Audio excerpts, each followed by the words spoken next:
Our guest is Johnny M. Sellers. Can I call you Mr. Sellers, Dr. Sellers, Johnny, Reverend? What do you want to be talked to? You can call me Johnny. Okay. You grew up where? I grew up in Bennettsville, South Carolina, in the PD area. And your folks did what? My father was a fireman and a carpenter, master carpenter. He was the first black fireman actually in my county. My mother was an educator for 28 years. She learning disability. I come from a family of first-timers. My grandfather was the first African American to own a store on Main Street. So my father, first African American fireman, and then, I guess when it comes to activism and civil rights stuff, it followed me in such a way. But he wanted to change the status quo that African Americans can have better paying jobs and leadership roles. And you have how many brothers and sisters? I have 7, 8, 9, 10 brothers and sisters. Come on, do you really? And where do you fall? I fall number 7, so I'm a twin. I was born December the 31st, 1975, and then 5 minutes later, I was born at 11:58 at night. And then about 5 minutes later, my twin sister Joni was born. Did your folks know they were going to have twins? They didn't. They didn't have those capabilities in Marlborough County. We come from a small county. It's only 28,000 people currently probably in our county. Family is everything to us, especially in our family. The Sellers family, Brown, Easterland family.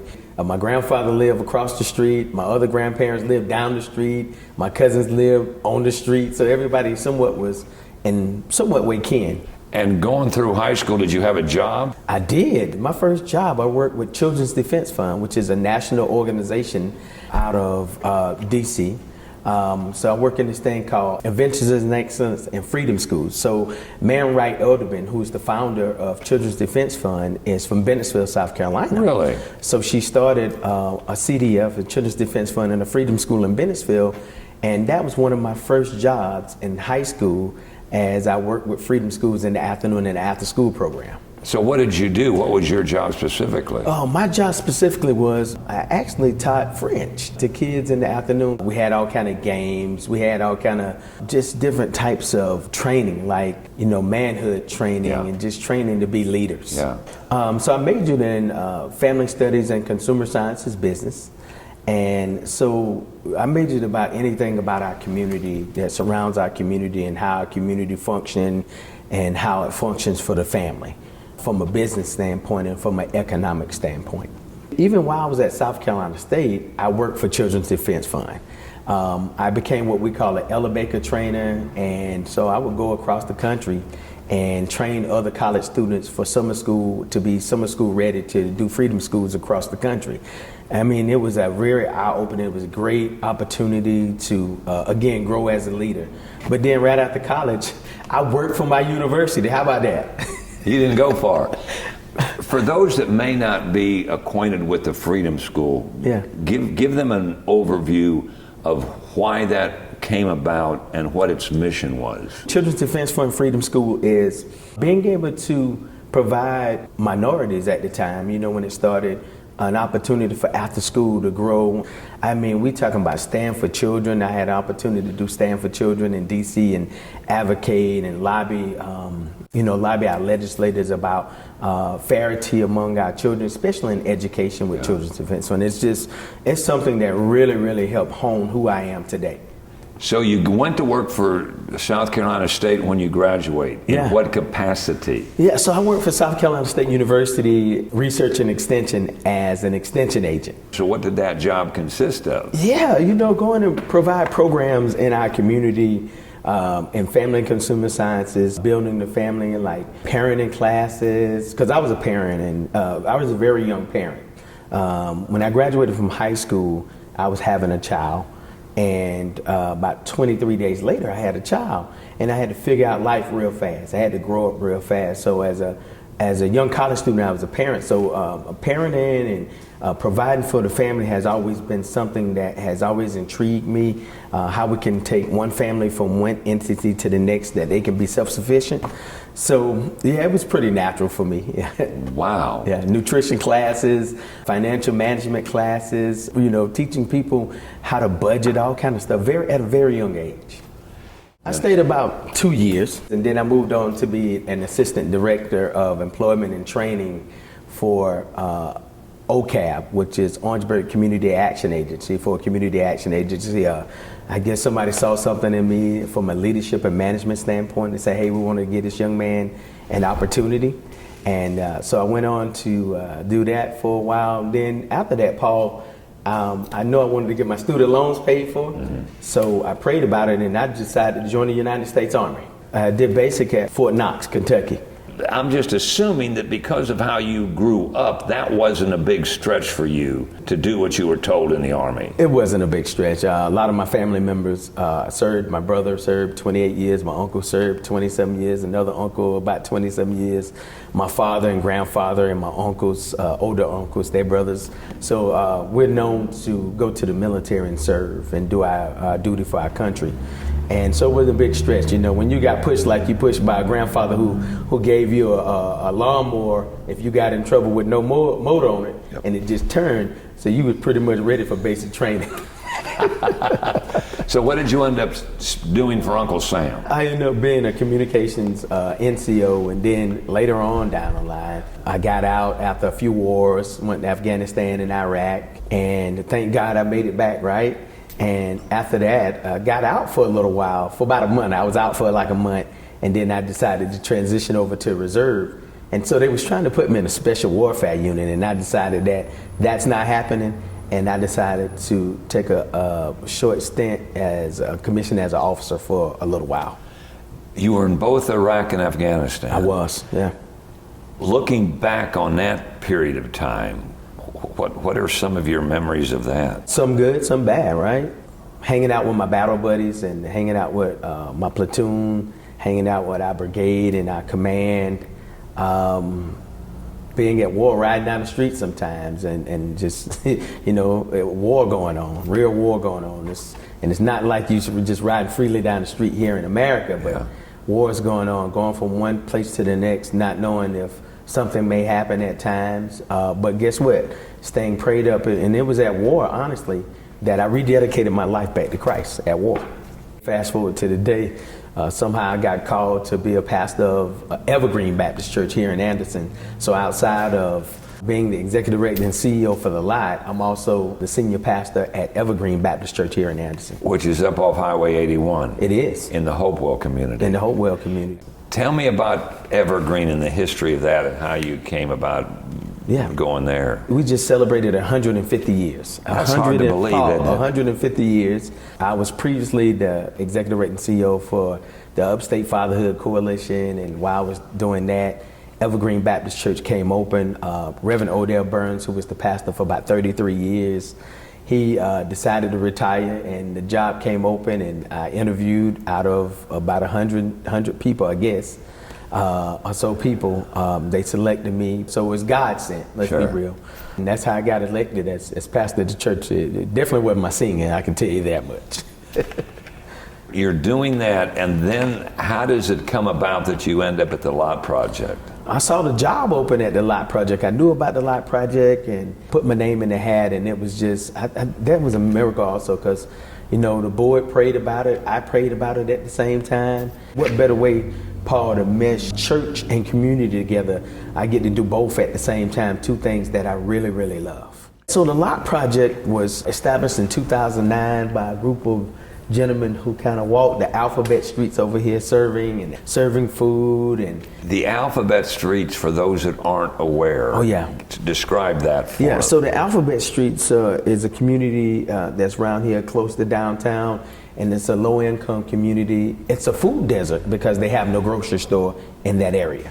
And it's part of the old mill village. It's part of the old mill village. That's where it traces its history. Yeah, established to help people in the old mill community, and you find out so much history as time started passing about the Lot Project and the impact that it's had since 2009. So our main goal is to cultivate intentional relationships for those who are marginalized, that they can become self-sufficient. And these people end up in these situations for a variety of reasons? Yeah, for a variety of reasons. You have people end up maybe some mental health situations, right? Then you have people who family may kick them out of their house and they don't have a place to go.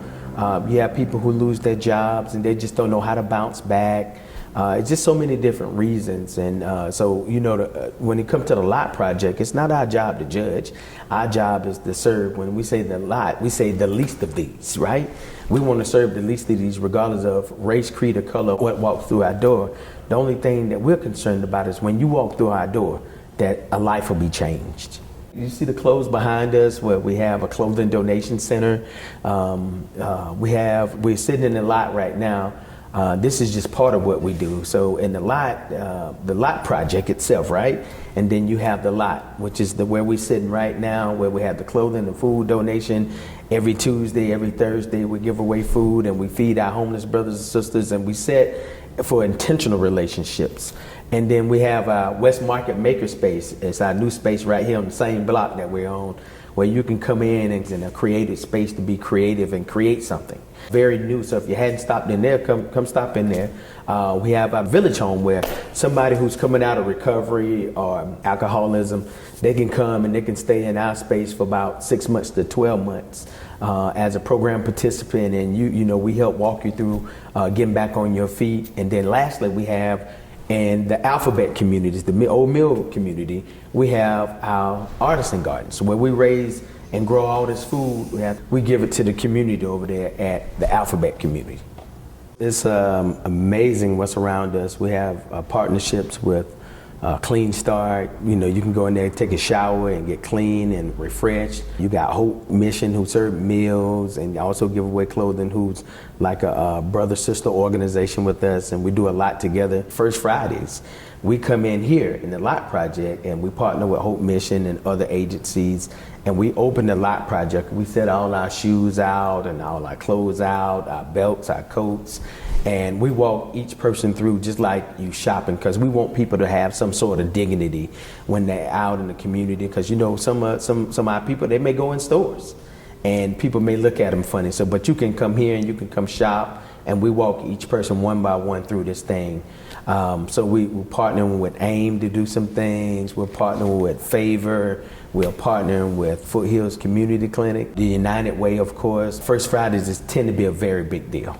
Give me a success story that you have seen, somebody that came in here that, thanks to the Lot Project, isn't what he used or her used to be. We had somebody in our village home came in from the Bridge Center to our village home, and he did very well. And actually, he works for the Bridge Center now, doing very well, helping other people recover. We talking about coming through our program, our village home program, getting himself together financially, spiritually, emotionally, and then right after that, building a house, getting married, and he's doing just such a phenomenal job as a leader in our community. And so many other stories as we come, and just when you're talking about coming in and just feeding people and how that can change a big life just by feeding somebody because they just needed that one thing for the day or a piece of clothing or something like that. We're taking all kind of volunteers, right? You can volunteer, go on our website, the Lot Project, sign up to volunteer, come through orientation. You can come serve meals, prepare meals. We ask that you prepare a meal for 100 people every Tuesday and every Thursday. You can prepare that meal, you can come serve the meal, you can come volunteer in our donation center that's here in the lot. You can go volunteer in our gardens. You can come volunteer soon in the West Market Makerspace. We're gonna have memberships open in the West Market Makerspace. It's just a lot to do at the Lot Project, right? It's just a lot of opportunities. We do still take financial donations if you'd like to be a financial donation. And we have what we call right now the celebration coming up, August 24th at the Blakely Station is our celebration, our big event that we have. We're looking for our sponsors, and we just want you to just come be a part. If you hadn't been here to the lot, just come stop by at 302 West Market Street here in Anderson, South Carolina, and we'll love to have you. And when I think about how we serve the least of these, and I think about the fact that somebody didn't quit on me, right? So we can't quit on our brothers and sisters that need us. So it's all about us not quitting and us finding some kind of solution as a community body, and us pushing for what I love to say is diversity, equity, and inclusion, right? That we got to push for some diversity, equity, and inclusion here in Anderson and our services and how we serve people. How do you assess what the Anderson County community is doing as a whole to help those that need help? Yeah, I try to be involved right now as much as I can in what's going on, whether it's pushing for housing, whether it's pushing for feeding programs, whether it's pushing for economic mobility, something that they can feed off of, or eat off of, and grow off of. I'm very involved. I'm in a lot of organizations. I'm in the Omega Psi Phi Fraternity Incorporated. They have a lot of hands in the community. I'm in 100 Black Men of the Upstate. I'm in veterans associations and veterans community, church community, in the nonprofit and mobility community, and racial equity community, yeah. Right? I'm in all sorts of communities that I get to see on a regular basis. Are we doing okay as a community? I think we're doing okay. I just think we can do better as a community, and I think those have to be conversations, intentional conversations around the table. And we can't be afraid to have those intentional conversations about race, about economics, about social mobility, and how that works, not just for a subset of people, but for how that looks and works for all of Anderson County.